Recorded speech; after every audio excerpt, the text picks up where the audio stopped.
Riformare l'azienda a zero, cioè questa impostazione sanitaria economica, con le nomine di direttori generali non di fiducia del Presidente o dei vertici, ma secondo una selezione basata sulla qualità e le competenze, perché bisogna rimettere al centro anche le competenze. Ripartire dalla sanità da una profonda revisione della logica aziendale imposta da Azienda Zero. Questa una delle prime azioni concrete da mettere in campo per Riccardo Szumski, medico, più volte sindaco di Santa Lucia di Piave, candidato per il movimento Resistere Veneto alla presidenza della regione. Secondariamente una valutazione sul territorio per contrastare la cementificazione e quindi un piano diciamo, che metta mano alle regole di edificazione con una necessità di puntare alla rigenerazione dei centri urbani per poter non sprecare territorio ma recuperare l'esistente ai fini anche abitativi.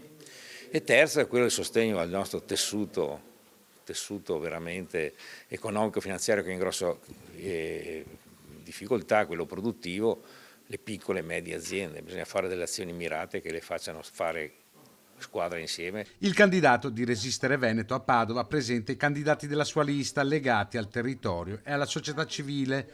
Riforme importanti, soprattutto in sanità, quelle proposte da Szumski, che richiedono fondi. Ci vogliono risorse, noi riteniamo che si possano ottenere, visto il nostro residuo fiscale, perché la nostra sanità è così buona che serve a altri territori, quindi se ci danno qualcosa di più come risorse, noi puntiamo a 500 milioni in più all'anno, servono non solamente ai veneti ma anche ad altri e quindi questo si può fare chiaramente avendo la volontà politica di perseguire questa che è già un compito autonomo della regione.